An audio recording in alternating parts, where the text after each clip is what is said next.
Yes, yes. Let it sink in, Jackson. I don't have time for you today. I understand that. Seriously? You don't mind? Do what you got to do. Welcome in. It's Balloon Party, driven by Munganass, Burkhardt, Alton Toyota here on 101 ESPN and on YouTube. My name is Timothy Michael McKernan. Standing across from me, ladies and gentlemen, that is Jackson Burkett on a program that really welcomes you to participate. And Randy Karraker wants to join the program, so this is a wonderful thing. What an honor. I'm honored to be here. Look at this. Looking for my... what are you looking for? Looking for my little headphone bag. I don't know where it went, but it's not that important. I'd rather just... I don't see it anywhere. Yeah, talk to you guys. Yeah. I don't either. It'll be somewhere. While you're here, I'm going to go ahead and ask. How did that Missouri win on Saturday compare? Oh, you got the Missouri thing on? MIZ. How did that compare to wins you've seen in your storied career? It wasn't to the level of the Oklahoma win in 2010 or Beating that the Nebraska win. Sooners. Yeah. Nebraska 2003 you're talking about? Yeah. Victor Cisse? Right. But I would say right a notch below those with a team that had scored 66 and 62 on you the last couple of years and had the number one rushing defense in the conference, number 3, I think, in the country, to run all over them and dominate them like Mizzou did. That was a monster. We all thought that when Drinkwitz in his first year beat LSU that was big, but LSU turned out to suck, right? That's correct. Clearly, easily the biggest win of Eli Drinkwitz's career. Statement. Yeah, right? And time. one other one while I got you here. With A&M opening up, and then we just had Gabe DeArmond on TMA. If the job in Gainesville opens up, and I don't know how likely that is, I would say it's maybe 33% to 40% because he's only in his second year. But he's probably losing to Missouri and probably losing to Florida State. Do you think those schools, or a school, if there's a domino effect elsewhere with maybe one of their coaches leaving, go after Eli Drinkwitz? I think that that's a distinct possibility. We were talking about A&M. If you're A&M and all you care about is winning, why don't you just hire Urban Meyer?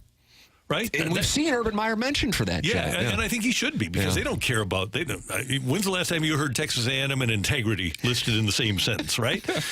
So I would think that Mike Elko doesn't turn me on. I know. I'm surprised that I keep hearing... I mean, he's done a great job at Duke, but I can't imagine that gets him all excited there. Any more than Jimbo Fisher? Right. So but I can absolutely see Eli...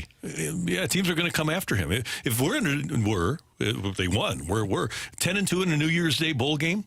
He's going to be the hot guy, right? And young, he just had charismatic. And he had that win at 2:30 on CBS with Gary Danielson and Brad Nessler raving about the program. I mean, that is with nothing really in competition for that time slot on Saturday. He had the stage, and they delivered. And if he leaves after December 1st, it only costs him $5 million to go, which is a pittance now for college football. Especially for what they would be throwing around for a job that he would go to. All right. And how about the Blues, 8-2? Did you see? In this 5 games that they've played most recently, they've averaged 4.4 goals per game after averaging 1.75 in their first game. God, it's amazing. Pavel Buchnevich, man. That's the little gesture. How about that, Jackson? 2 shorties and a PPG. How do you do? 1 for 37 that power play was, and then they just go off. So one other thing, by the way. I'm taking your time, but you're welcome to stay anytime. This is the first time this hour's had credibility in a long time. I have to believe that you're surprised, but pleasantly surprised by the success that Mizzou is having under Drinkwitz. I bet the over this year a nice amount of money of the win total of 6.5. A lot of that, though, was returning seniors and the schedule. I didn't expect at all what might be, for real, up there with the 2007 and 2013 teams. I did not see that. I mean, not I thought they would win 7 or 8 games. I didn't think what looks like most likely a 10-win team. Who would have thought that they would beat Tennessee, right? After the last 2 years? That, too. Yeah. That. Yeah. What about yourself? Yeah, I'm surprised. I didn't think that... I didn't think that his coaching staff, especially Kirby Moore, would be able to put things together as quickly as they have. And Blake Baker and the job he's doing. And I didn't think Brady Cook was this good. That one had no idea. No idea. Yeah. So a lot of my betting was based on returning seniors or returning starters, and a favorable schedule to start. It's a fun year. Have a great show. Thank you so much for coming in. Good to see you. Randy Karraker. Thanks, guys. How about this? How about that, Jackson? Randy Karraker was on this program today. We can say that. It's lovely. Yeah. Jeremy Rutherford's going to be on this program today at 10:45 as the Blues. I mean, here's the deal. What was the final on Missouri, Tennessee? 36-7. That's right. A little pick six at the end. How do you do? Love that. And the field goal attempt from Josh Heupel. And then Eli Drinkwitz burning the timeout to ice the kicker. Big fan. I enjoyed that. Now, I have to make the observation. That's fair. I'm morally obligated because you know what they call this program, Jackson? Honesty in the media. Yep. That Eli Drinkwitz called the timeout to get a cosmetic score against Kansas State and Manhattan. I thought both moves were beneath the respective programs. Agreed. So I got to call it how I see it. You do. With that said, when Heupel trots the kicker out there, I'm like, what is this? Yeah, I was like, oh. And I also thought the same thing last year in Manhattan when Eli Drinkwitz called the timeout to get a cosmetic score. And I think Chris Kleinman of Kansas State thought, what is this? Either way, you could have gotten Tennessee and 28.5 points. And you could have gotten the Colorado Avalanche and 5.5 goals. I parlay with a page real nice. And you could have gotten the Illinois over-under at, 90 or something like that was the final, 46-43? I guess let's say 89. Yeah. I mean, what kind of odds would you have gotten on that? You would have been paid. You probably could have put $100 on it and become a I don't know. I mean, certainly it would have been for real in the $1 million category. Yeah, you would have changed tax brackets if you put that parlay together. I mean, that's what we had happen on Saturday. It's crazy. It's crazy. I don't know what's the most surprising of the whole group. Blues putting it on the Avs like that is 8 goals on a team. 8 goals. Doubling their power play goals in one foul swoop. Like, I don't know. That's right up there because Tennessee was I wouldn't say fraudulent. That's the wrong word to use, but they were heralded better. I didn't think Tennessee. When I saw Tennessee was ranked ahead of Missouri, I'm like, ooh, this is kind of good because this isn't what I don't think they're better, but I just didn't know how Missouri would pick themselves up after Georgia. That's what I wondered. And James Carlton, who sponsors Gabe on both TMA and on Balloon Party, made the observation with Gabe when he was with us in the last hour. And then Gabe DeArmond made this point. The difference between the 2007 team and the 2008 team was the leadership of the players. Same head coach, leadership of the players. And while a lot of the glamour players were still there, Daniel, Macklin, they lost some key leaders from 2007 to 2008. And he said that team, after they lost at home to Oklahoma State, was already done. Yeah. And I went to Austin the following week where they played Colt McCoy and Texas, and Missouri was blown off the field in the first half. And that team never lived up to its hype. And a lot of that's leadership. Why do I bring that up? Because this team was not done after losing to Georgia in what was a heartbreaking loss. You saw a top 10 team in Ole Miss go down there, and you saw what happened. So that team picked itself up and dominated Tennessee. And Tennessee might not be a great team, but they're still a very good team. Yeah. And they don't know what happened. And I want to make this observation as well. Did that without Luther Burden. Luther Burden is not himself. Luther Burden is not the same guy health-wise who he was a month ago. Yep. He hurt his shoulder against South Carolina. He hurt his ankle or his foot against Georgia. He had 5 of the 300 yards Missouri had at the half. That offensive line and what Cody Schrader did, and the Cody Schrader story, phenomenal. Secondarily, going football nerd here, Missouri used a 3-man front against Tennessee and then lost 2 of their linebackers. Yep. And they still dominated that team. Josh Heupel hasn't had an offensive output like that at Tennessee. I mean, that is just incredible. So, yeah, I could have seen Missouri winning, of course. That isn't a surprise. I didn't bet it, wouldn't have bet it. But to win like that, holy crap. That is one of the biggest statement wins I've seen the program have in my life, which really sounds Orlovskian, but I feel that way. And then you cap that off with a nightcap of the Blues going up against a team that's live for the Stanley Cup. And it wasn't like, oh, they beat the Avalanche 2-1, 8-2.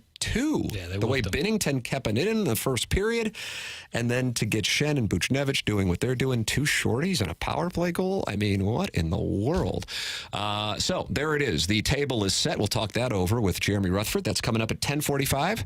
He was at TMA Trivia Night on Saturday night wearing a wonderful, colorful velvet jacket. Yeah, he looked great, and he was having a great time, and love hanging out with JR. JR's good people. So that's coming up at 10:45. We have the Little Piddles Angry Beaver weekend wrap-up coming your way next. You are welcome to talk it over in the YouTube chat. It is very active in there now. It's becoming a whole thing. And I understand there's a balloon party fan page. I did see that. Are you a member of the balloon party? This is on Facebook. I haven't yet joined, but I guess I will. So that means we're not the moderators like we are on the TMA fan page. Yeah. Kind of, I have to tell you, I'm very happy about that. Yeah, I was going to say. I've moved on from my fan page moderation days. Yeah. And you at 25 have also moved on from your fan page moderation days. I'm not looking to take on more. What's that? I said I'm not looking on to take on more moderation. Yeah. So whoever created the Balloon Party fan page, that's on Facebook now. Come on in and hell, attack the show there. You're welcome to do it. Gives you something to do the rest of the day. And the YouTube chat, and of course, texting and Air Comfort Service. Text line 314-399-9646. The YouTube camera is presented by the Air Alliance team. The program is presented by Munganess, Burkhardt, Alton Toyota. You are listening to Balloon Party on 101 ESPN and YouTube.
Welcome back. Balloon Party 101 ESPN, presented to you by Munganess, Burkhardt, Alton Toyota on 101 ESPN. Tim McKernan, Jackson Burkett with you. Jeremy Rutherford with us at 10:45 as you listen to 101 ESPN and view the program on YouTube via the Air Alliance team cameras.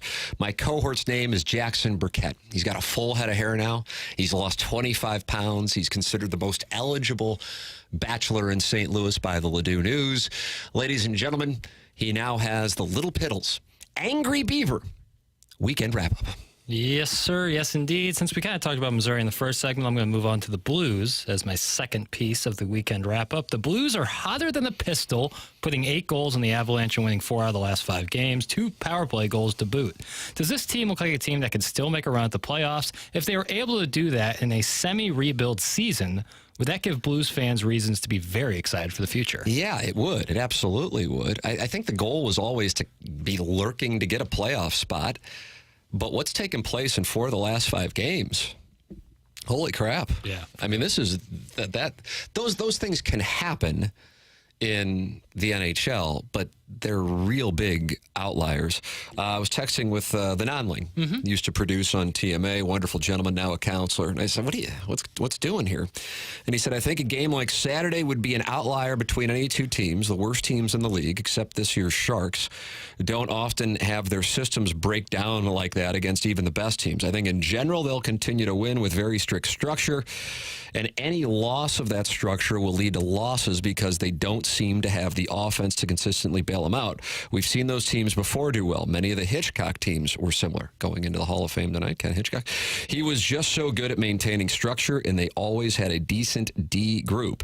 In my opinion, this is a bubble playoff team still because there's still too many wild card players each night who may or may not show up. And I think a lot of Blues fans would agree with that assessment. But here's where I was before the New Jersey-Montreal back-to-back wins. And we talked about this on the show, so I said this on the air. This could be a really blah year because you know they're not that good. They're probably not going to get in the playoffs. It's not like last year where you had Tarasenko and O'Reilly and Barbashev to trade, and there's a little drama around the trade deadline and which direction the organization takes. They're not going to be bad enough that they're going to be in the mix for a lottery. There isn't a Connor Bedard out there anyway for a lottery pick. So it's just like a blah year. And then you do that. And I would think even those who are super skeptical are going, okay, that's like 8-2 if it would have been even against the Sharks, who are the doormats. You'd go, wow, 8 goals. But against the Avalanche, what in the hell? So, this isn't the same Tampa Bay Lightning team that went to a bunch of Stanley Cups in a row. They're a game over 500. Blues actually with a better winning percentage than the Lightning. We'll see them here tomorrow. And then the Blues will head out to the West Coast, the United States West Coast, not the Western Canadian trip. They already made that one. And see how they perform. But what has taken place in 4 of the last 5 games is really impressive. And I think even skeptics have to go, okay, well, maybe there's something doing here, especially to get some power play going on Saturday after that debacle. Because, hell, they won on Thursday, but you're like, my God, the power play is so bad. So to get that going, in addition to doing it against the team they did in the building they did it in, super impressive. 100%. Totally agree.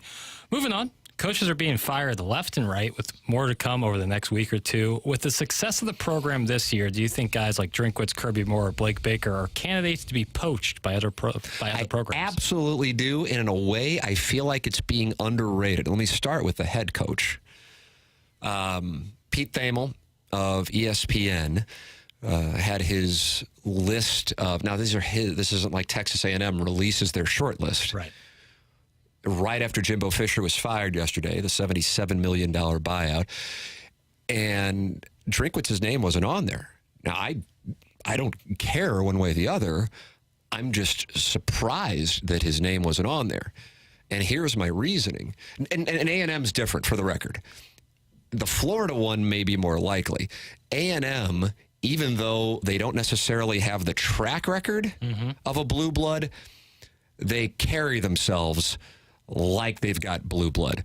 They're essentially a guy leasing a BMW at Bar Napoli. Yeah, well. So A&M thinks of themselves as being a team that, all we do is win national championships around here, except they really haven't. Right, but they have resources. So in my mind, like Randy said when he was with us in the first segment here, that's a place where I don't think they're firing Jimbo Fisher to hire Eli Drinkwitz. Right.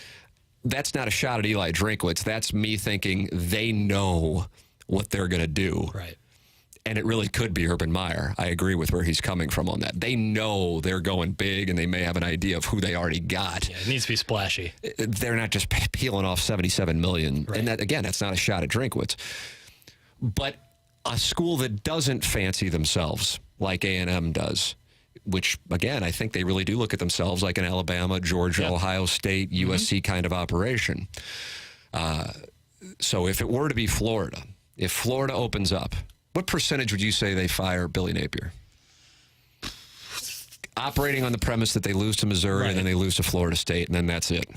40%. Yeah, I'm in that category 40%. As well. Gabe DeArmond noted they have a great recruiting class coming in, so they may not want to mess with it, and it would only be year 2. But that would be one where I would keep an eye on it. Mm-hmm. And if I am a school looking for a head coach, and you've got a guy who's just turned 40, took a program that was not in great shape, got people excited right away, even though Randy and I are on the exact same page with the LSU thing being a bit of smoke and mirrors, but it still got people excited when they beat them in 2020. Yep. I thought the program made progress last year, which to me excited me. But the reason I thought they made progress was their defense. And then as it turns out, in the first month of the season, it was their offense that had people going. I'm telling you, of all people, God bless him, though, Ken Iggy Strode on TMN this morning made the observation, since they were down 14-0 to Kentucky, the defense has looked otherworldly. As good as any defense in the country. For real, otherworldly. Mm-hmm. Georgia's offense is a damn good offense. Especially the running game. And they kept the running game in check. Yep. I mean, think about it. Kentucky scored, 7 points, aided by a questionable overturning of an interception. South Carolina couldn't get anything going, didn't score a touchdown. Yep. And then you had the Georgia game, and they held them to 4 yards for that running game. And then Tennessee, it took a world-class throw by Bazooka Joe and an incredible catch for them to get their points. Yep. This is what's happened here in the last month. I mean, it's incredible for a defense that the week before had been just picked apart by, most likely now, God, I should have bet it, the Heisman Trophy winner in Jane Daniels. So they can beat you in a variety of different ways. Then you go into the coordinators. And so Drinkwitz has the recruiting going. He's got the coordinators. He's now a CEO of a program as opposed to the offensive coordinator. Like Blake Baker, what he's done, he did it last year, and now he's got it going here. And then I don't know about Kirby Moore because this is only his first year. The Boise State job's opening up, but I don't think he would necessarily be in the mix. I think it might be his brother, Kellen Moore, who would be more likely. If I had to bet, I bet Brian Harsin goes back there after getting fired at Auburn, and he had success at Boise State. That's where he came from. They didn't like that on the Plains. So it would be wonderful if Missouri has its full conglomerate back for next year with Drinkwitz, Baker, and Moore. That is going to be tough because we already see 3 SEC jobs open. And inevitably, I would imagine, with the firing of Zach Arnett at Mississippi State this morning, I would imagine Sam Pittman goes. And then I would imagine Billy Napier is at least alive. Yep. You have the Michigan State situation. God only knows what happens with Jim Harbaugh in Michigan.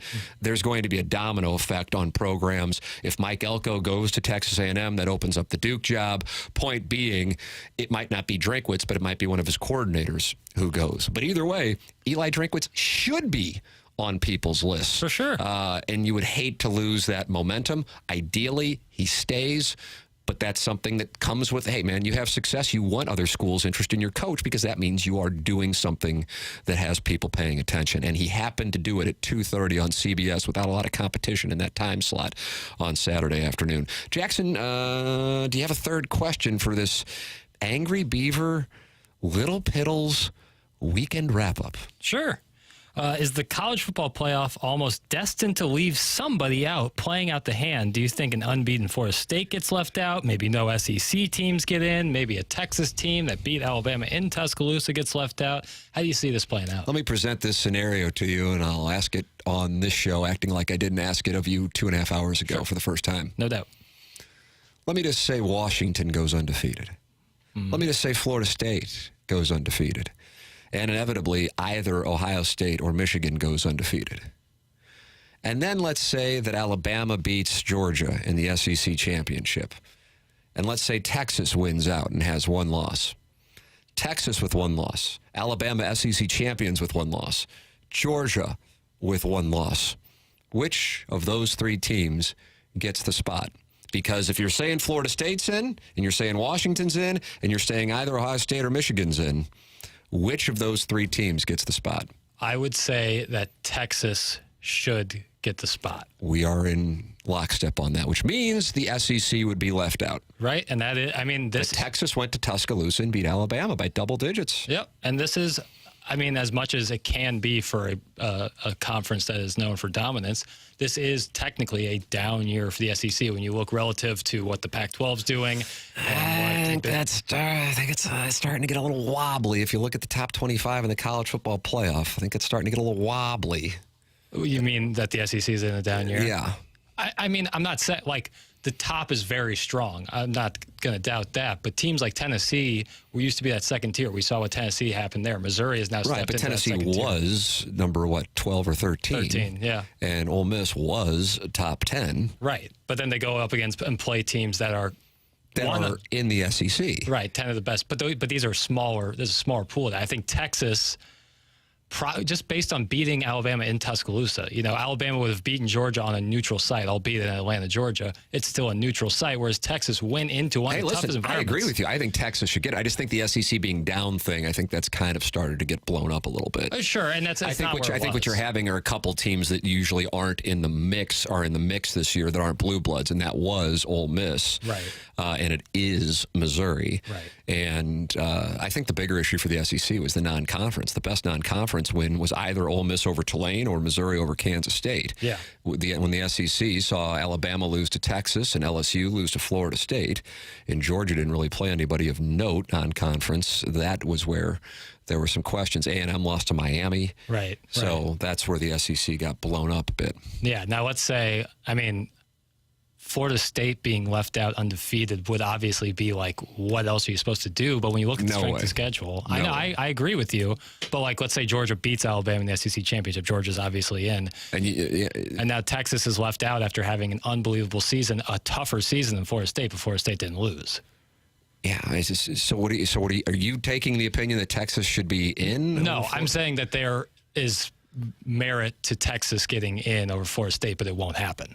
I'm saying there's merit to it. Okay, well, then you're the one saying it. So what is your reasoning? Because Texas had the toughest road win of the year, and they lost one game to Oklahoma, who later But they did lose a game. 100%, and I get that. But Florida State, I mean, they beat LSU in the first game of the season. That was obviously not what LSU became. They won at Clemson. I know it's not a huge win relative to previous Clemson teams. Sure. They will have to have beaten most likely Louisville. Yeah. They fought tooth and nail against Miami this weekend in Tallahassee. I'm not sold on Florida State. To me, it's very clear that it is, I think, Georgia, Michigan, and Oregon, in my opinion, and maybe Alabama now firing on all cylinders, but this isn't the same Alabama team that had trouble with South Florida earlier in the year. Right. They've gotten right. But it's about how you're playing. I mean, we've seen teams look like Clemson in 2017 was a totally different team by the time they got to the national championship.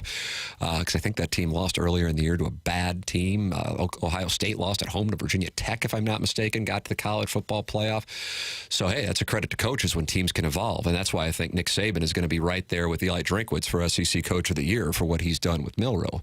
With that said, I don't know how you can put Alabama in over Texas when they lost at home to them by double digits. If it were to happen from an entertainment standpoint, since I have no skin in the game, oh my God. I think I'll just listen to Paul Feinbaum on a loop. Yeah, I think things get really hairy if Oregon ends up beating Washington. Wouldn't that really cause a real issue because now you have two one-loss teams in the Pac-12? I think Washington is out. Okay. I think the one that you have to talk about is Ohio State. If they lose to Michigan and they're saying, well, we're a one-loss team. No. Well, okay, it's fine, but they won at Notre Dame, and they also won against Penn State, which most likely is going to finish with two losses. Now, I was advocating Penn State over Michigan. The Colonel set me straight on that. I still lost money on Saturday. But Penn State's offense, oh, my God. Wow, what an operation that is. Your thoughts are welcome. 314-399-9646. Jeremy Rutherford at 1045 on the Blues. Ridiculous win Saturday. And getting kind of a state of the team situation after this 4 of 5 win streak for the Blues. They'll try to make it 3 in a row for the first time this year as they go up against the Lightning right here on 101 ESPN. Pregame 6 p.m. tomorrow. Tim McKernan, Jackson Burkett with you. This program is Balloon Party, driven by Munganess, Burkhardt, Alton Toyota on 101 ESPN and on YouTube.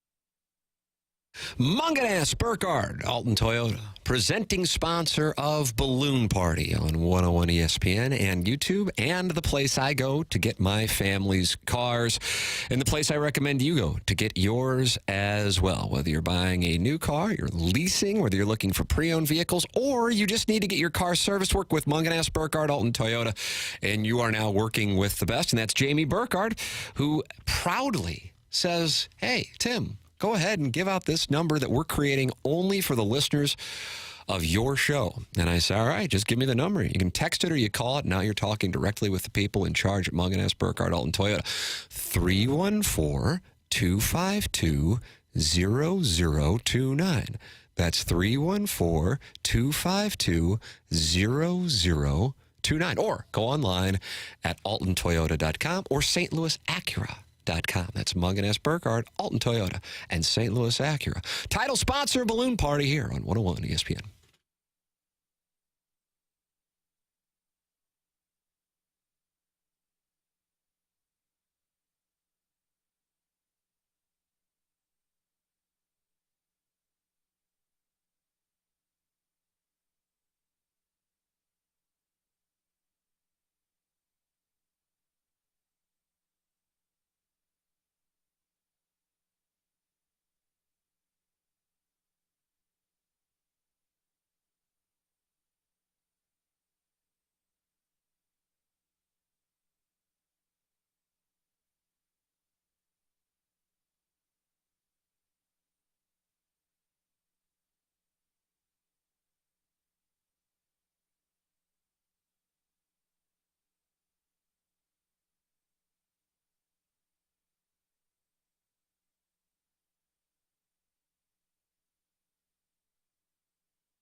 This is Action Jackson with a SportsCenter update driven by Johnny Londoff Chevrolet and Johnny Londoff Autoplex. The Blues beat the Avalanche 8-2. Your final score. The Blues will be back in action tomorrow night as they take on the Tampa Bay Lightning. You can catch that game right here at the home of the Blues, 101 ESPN. Pregame at 6 p.m. and the puck drops at 7. That was another SportsCenter update driven by Johnny Londoff. Find new roads and shop 24/7 at londoff.com and londoffautoplex.com. Are you kidding me?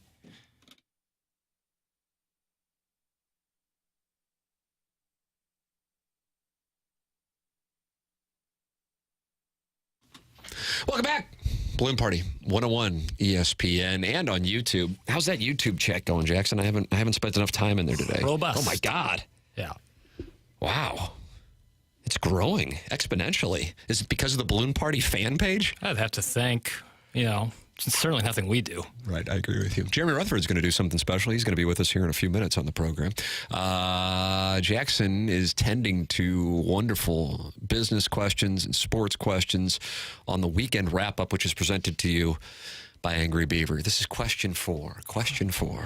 In terms of the Cardinals offseason, a factor that we have mentioned and is very important to the discussion is the number and bankroll of the teams also jockeying for pitching talent in the free agency pool. Now the Braves are in the mix on Aaron Nola per Ken Rosenthal this morning on The Athletic. You knew where I was going. I didn't know you were going there. I'm sorry. Oh, no worries. Ken Rosenthal has an article today that the Braves... Oh, my God, I did. Yeah, you nailed it. Yeah, we look at We're making things. love tantrically. And isn't that lovely? Your thoughts, 314-399-9646. Yeah, the Braves could be in on Aaron Nola. Do you think if the Cardinals fall short of, let's say, the first 4 to 5 pitchers that we have targeted... Oh, God in heaven. Well, here we go. That they will be influenced by external factors of the fan base's frustration with the lack of spending, and that will force them to spend poorly and commit to a pitcher that they usually wouldn't to shell the money out. Wow. How about you? So let's say when you say 4 or 5, so we're going Yamamoto's off the market. Right. There goes Snell. And there goes Nola. Who's next? I included Ohtani in that 4 to 5. Obviously, he's not a target for the Cardinals, but just for the sake of the purpose. Okay. So those 3 guys plus Ohtani. Gray, I guess people. Sonny Gray, I'll put 5. Okay. Let's say they fall short of Sonny Gray. Well, then what are they doing? Well, then you got guys like Monty out there. Yeah. And then I already included Montgomery. Okay. I went with him 4. All right, well, then let's say Sonny Gray's still on the table. Like, do you think now the Cardinals' hand is extremely forced because of external factors? Yes, I do. Yeah. I do. I don't think necessarily because they're reading Twitter. I would. I know I've made all of my business decisions based on public. Yeah, you crowdsource your expertise. I do. I for example, I know a lot of guys who play professionally listen to this show to hear what someone who got cut from football, basketball, and baseball in high school says they should be doing. Right. And that, to me, Warren Buffett doesn't say it. Right. But he gauges what dog avatars say on Twitter before he makes a move. Mm-hmm. So I don't necessarily think billionaire Bill DeWitt is going to check message boards. I would. Right. I think, that'd be prudent.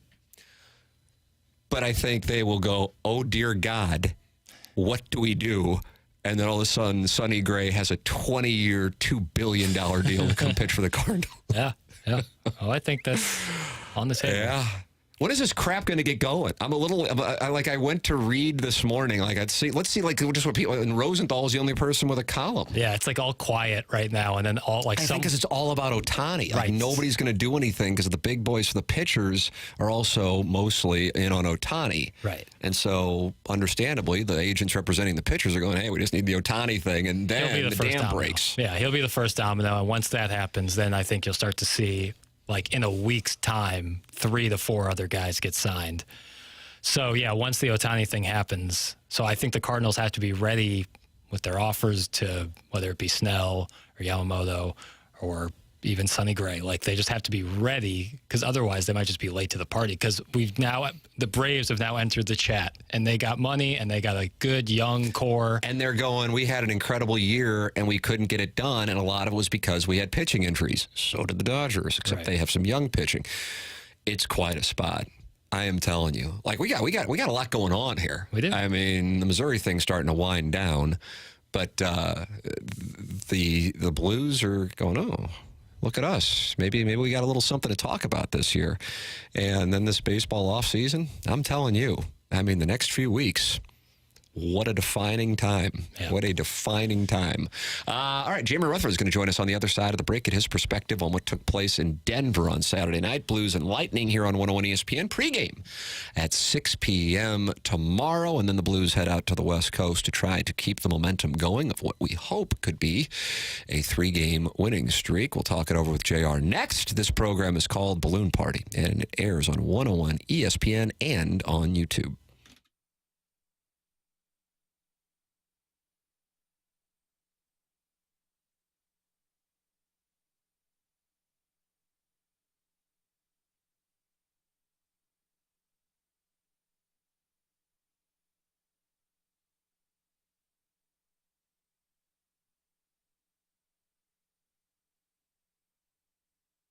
Hey, everybody. The world's largest sports book in Las Vegas has now come to Illinois. That's right. The Circus Sports app is available in Illinois. So if you live here in St. Louis, you just take the short drive across the river. Or if you already live in Illinois, you sign up for the Circus Sports app, because the Circus Sports app is sports betting the way it should be, with big app bets, high betting limits, tight money line splits, and the best customer service around. If you're taking a look at the Monday Night Football games, let's maybe say you didn't have a great day wagering on Sunday and you want to kind of replenish that account with some Monday Night Football action. A lot of people are thinking about the Broncos +7. We know they're on the road, but hey, Broncos +7, there's some interest in that. You can take that on the Circus Sports app, because the Circus Sports app is now available for use in Illinois. Visit circusports.com for more details and get ready to start betting like a pro. If you or someone you know may have a problem with gambling, call 1-800-GAMBLER or text ILGAMB to 833-234.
Welcome back. Balloon Party 101 ESPN YouTube cameras, sponsored by the Air Alliance team. Man, we've seen an uptick here in this YouTube room. What's going on, Jackson? What are you doing? Did you send this out to your buddies? No, I just think we speak for the people. Oh, I didn't know that. On behalf of them, really. Okay, well, if that's the case, then Jeremy Rutherford is the president? He's the people's champ. Amen. Ladies and gentlemen, fresh off his appearance at the TMA Trivia Night at the St. Gabriel's Grade School in South St. Louis, Jeremy Rutherford joins us here on Balloon Party. Morning, JR. Morning, boys. Yeah, I have leftover salt and smoke for about a week now. I don't know if you guys saw me leave with that wheelbarrow fall. I saw you had a wheelbarrow taking it down the steps, but I'm glad you got something out of it. That was a wonderful velvet coat you sported to the gala on Saturday night. No, good times. Thanks for having me. Bunch of buffoonery. I missed watching the Blues game that night as a result, but caught up yesterday, watched the whole game. But it was a good excuse to be with you guys. We enjoyed having you there. It was wonderful, and we were BSing during the trivia contest about the score of the Blues game. I mean, I was like, oh, this is pretty good. They've scored a few goals. And then I glanced at it toward the end, and I go, oh, my God, what in the world happened? And then you find out the details after in the box score, go back and watch yesterday, and I'm like, where did that come from? So let me ask that question to you, because I've been texting with some friends. Where did that come from? Yeah, I'm at practice now. They're getting ready to start in a few minutes, and Chris Kerber just walked by, and I said that I was at your event, and I said that Tim and I were talking during the game. We saw the update, and it was 3-0, 4-0. Holy smoke. So where did it come from? I think they've been trending in this direction. Now, no one would have predicted an 8-2 win over the Colorado Avalanche, but I think in terms of their offense, it's been on the uptick, and I got some numbers in front of me. Won't bog you down too much, but through those first 8 games of the season, they were averaging 25.1 shots per game. During this last stretch of 5 games, of course, they've won 4 of the 5. They're averaging 33.4 shots per game. So you're talking almost 9 shots per game. And so what I saw yesterday watching the replay of the game is that the passing is much better, first and foremost. They're putting shots on net, but not only are they putting shots on net, Tim, they're coming from the top. You saw Krug, Falk, a number of defensemen putting them from up high, creating some rebounds. Guys are going to the net. Lots of time guys are in front of the net. So I think you can't just say, hey, numbers, they're shooting more.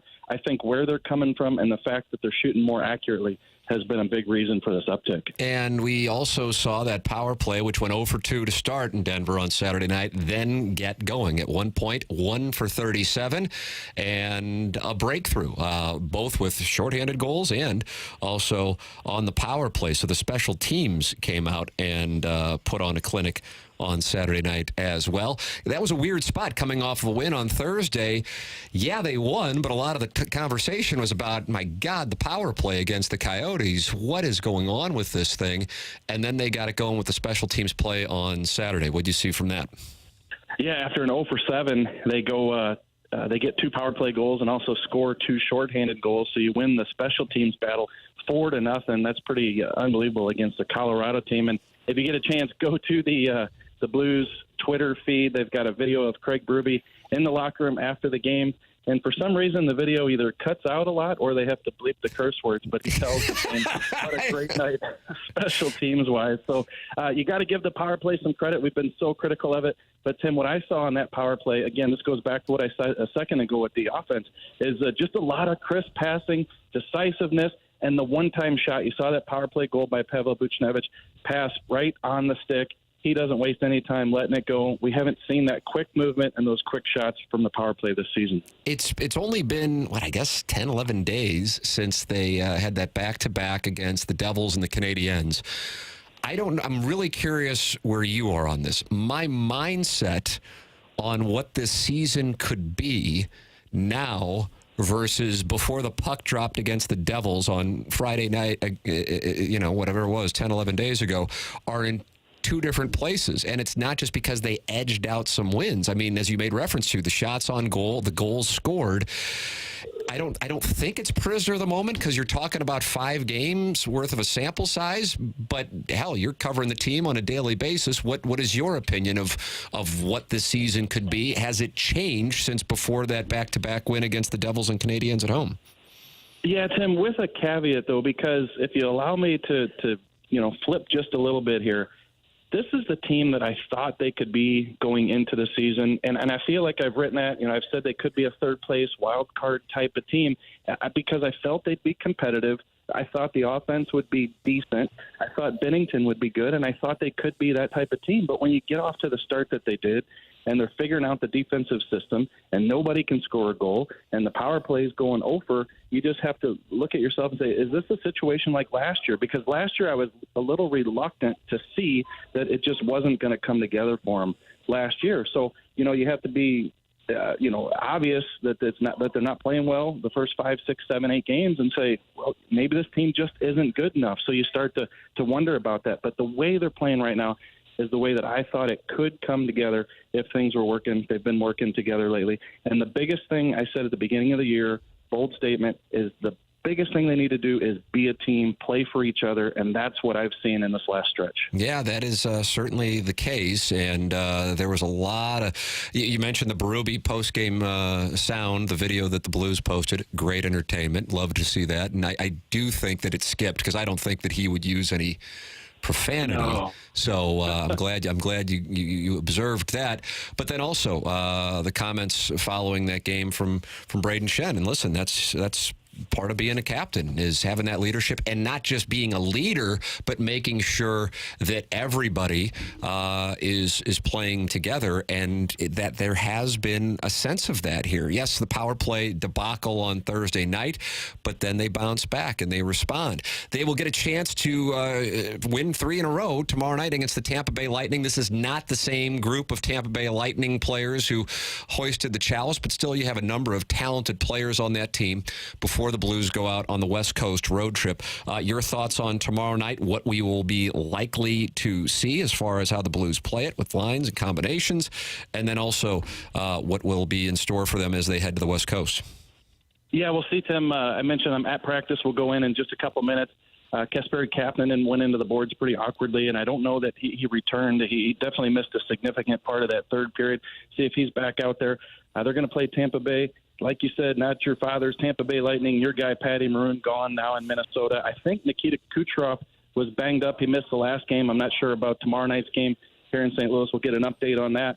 And it's a good team still, though, and a good test, I think, as the Blues try to even add more traction to their season. Because, Tim, as you mentioned, they're going to go out on the West Coast, and they're going to play a couple beatable teams. When you look at San Jose Sharks scuffling, Anaheim's improved, but still a team that you should beat. We'll find out. But the Blues, nonetheless, big picture, looking really good as they head into this game against Tampa. Yeah, you lose to the Sharks, you can lose your job.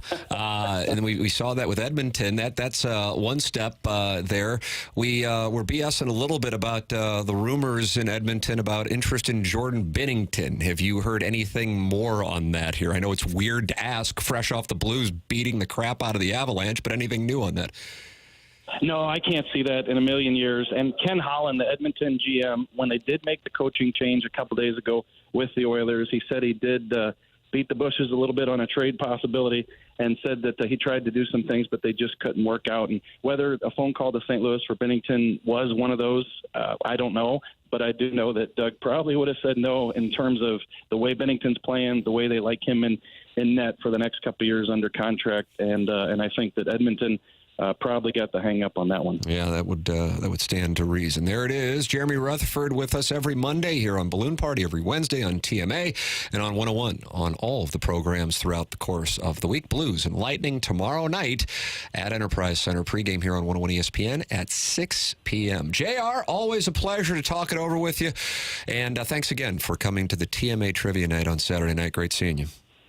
Good stuff, boys. Thanks. There he is. Jeremy Rutherford with us here on Balloon Party 101 ESPN and on YouTube. Jackson, that's it. I mean, listen, could I do 4 or 5 more hours? Of course I could. Yeah. I hear voices in my head, and then I start blurting them out when I'm on the radio. But I got to go. Are you going to do a podcast? Wasn't planning on it today. But maybe tomorrow we'll do QFTA. Sounds lovely. We'll take your questions and comments for that at T. McKernan at InsideSTL.com. And we go beyond sports on that podcast. TMCKERNAN at InsideSTL.com. Anything, hate mail is welcomed. Ooh, we please. solicit it. Yeah, T. McKernan at InsideSTL.com. BK and Ferrario are up next for Action Jackson. I'm Tim McKernan. This has been Balloon Party, driven by Mungan Burkhardt, Alton Toyota on 101 ESPN and on YouTube.